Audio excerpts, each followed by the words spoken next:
Hola a todos, soy Sabrina Tórtora, bienvenidos a Preguntas Incómodas.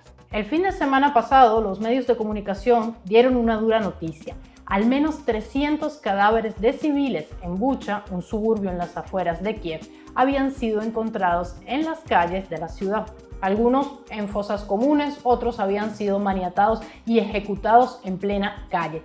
Las imágenes son espeluznantes y no mostraremos ninguna para no meternos en problemas en la plataforma, pero están disponibles en cualquier medio de comunicación.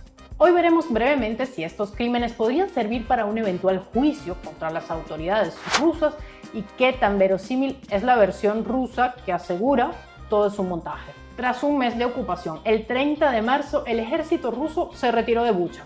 El 1 de abril el ejército ucraniano entró en la ciudad y al día siguiente los medios de comunicación de todo el mundo hicieron pública la noticia sobre posibles crímenes de guerra. Ahora hagamos una pausa. ¿Qué es exactamente un crimen de guerra? Pues resulta que incluso en las guerras se supone que hay ciertas reglas. Algunas incluyen no usar cierto tipo de armas, como las químicas o las biológicas.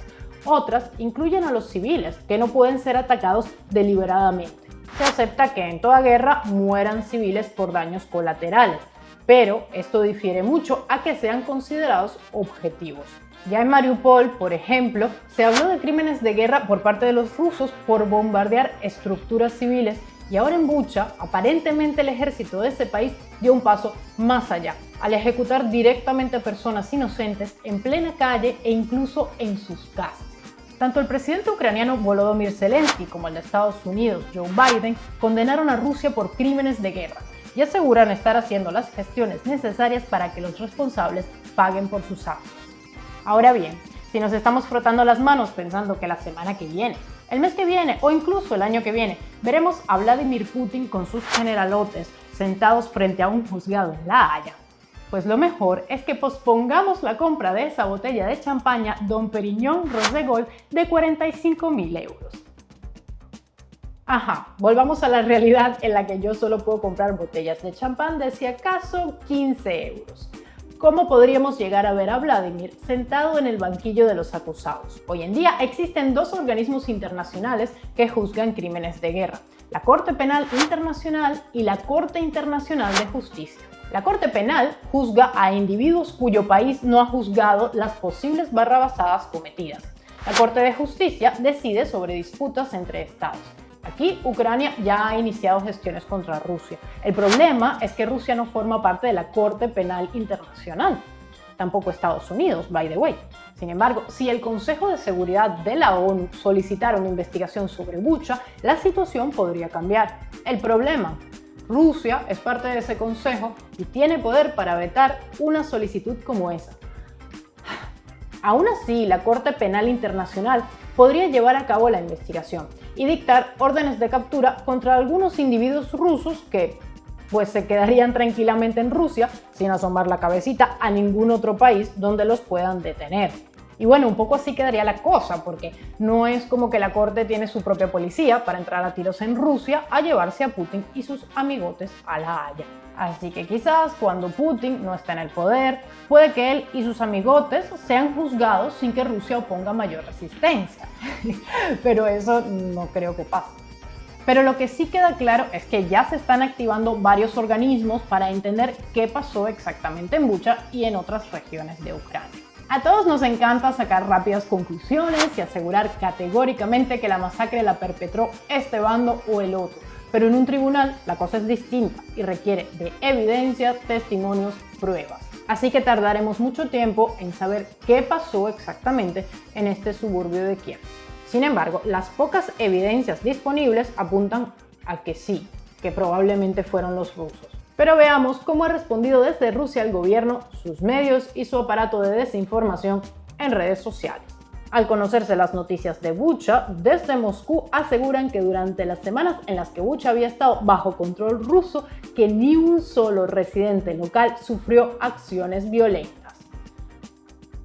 Posteriormente, Rusia solicitó una reunión de emergencia al Consejo de Seguridad de la ONU para el lunes 4 a la luz de las atroces provocaciones de los radicales ucranianos en Bucha. Horas después, troles rusos en redes y la página del medio afiliado al gobierno ruso, RT, publiquen esta noticia. Pues bien, no se hizo la reunión el lunes porque ya había reunión pautada para el martes.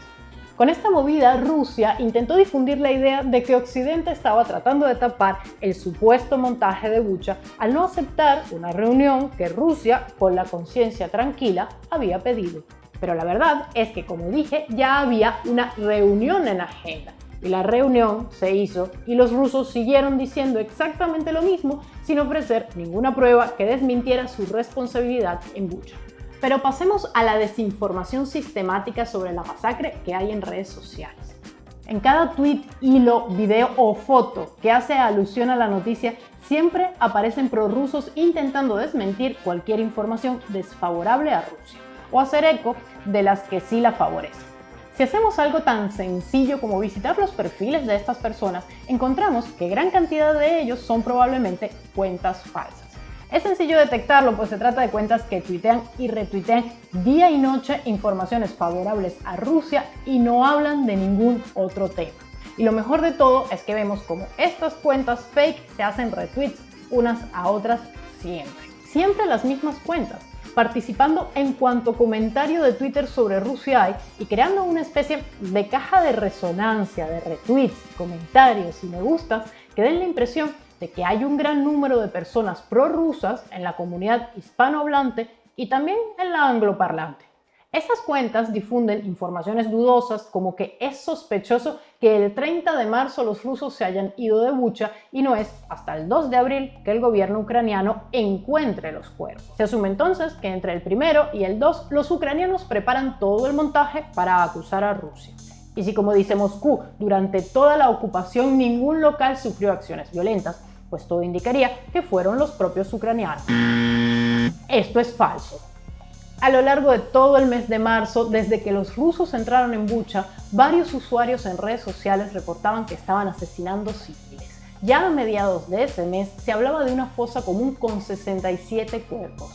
También aparecían informaciones de ONGs como Human Rights Watch. Evidentemente algunos tweets, fotos y videos no pueden ser tomados como prueba irrefutable, pero sí sirven para cuestionar el cuento ruso según el cual sus tropas no mataron ni una mosca durante la ocupación de la ciudad. Ya había indicios de lo que estaba pasando en Bucha antes de que el gobierno ucraniano hiciera la denuncia. El New York Times y BBC publicaron además informaciones que aseguran que desde mediados de marzo ya podían apreciarse en imágenes satelitales cuerpos tendidos en las mismas calles en los que se encontraron 2 semanas después cuando el ejército ucraniano entró en la ciudad. El primer video en Twitter, por cierto, en el que se ven cadáveres de civiles en Bucha, data del 1 de abril, antes de que la noticia llegara a los medios, y fue tomado a las 2:45 de la tarde por un civil. En ese momento, el ejército ucraniano apenas entraba en la ciudad. Teorías de conspiración afirman que quienes perpetraron la masacre fueron miembros del batallón Azov. Hicimos un video de ellos que puedes ver aquí. Otras que fue la policía ucraniana que estaba limpiando la zona de colaboradores prorrusos. La prueba: algunos de los cadáveres llevan brazaletes blancos que indican que son ciudadanos prorrusos.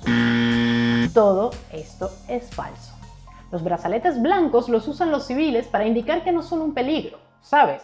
Por eso de que sacar una tela blanca en la guerra suele significar, oye, no me mates, no voy a oponer resistencia. El color blanco no significa que seas prorruso. Y además, ¿quién en su sano juicio se dejaría el supuesto brazalete prorruso puesto a sabiendas de que el ejército ucraniano está por entrar en la ciudad? Cualquier prorruso con 2 dedos de frente se quitaría el fulano brazalete y diría, prorruso yo, ¿cuándo? En mi vida he apoyado a esa gente. ¡Guácala! ¡Puah! ¡Abajo Putin! ¡Slava Ucrania!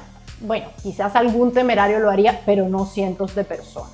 Siguiente fake: los cadáveres se mueven. Pero entonces, ¿en qué quedamos? ¿Son actores o son ucranianos asesinados por los propios ucranianos?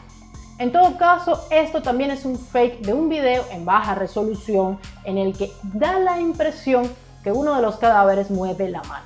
Y esto ya se desmintió, es una gota de agua en el parabrisas que distorsiona la imagen. A ver, como dije, solo los ciudadanos de Bucha vieron qué pasó en Bucha.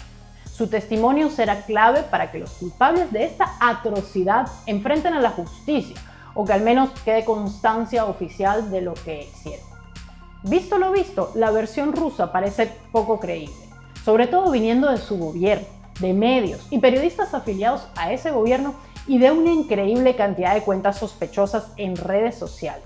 Sin olvidar a algún despistado que se cree todo lo que dice Moscú solo por hacerle oposición a Estados Unidos y a la OTAN. Tampoco podemos olvidar el trabajo de periodistas y corresponsales de guerra que se encuentran en el terreno, que han hablado con personas, que han recogido imágenes para distintos medios de todo el mundo, que hacer un montaje de este tamaño no es verosímil. Si te gustó este video, te invito a que lo compartas en tus redes sociales y te suscribas a nuestro canal activando la campanita.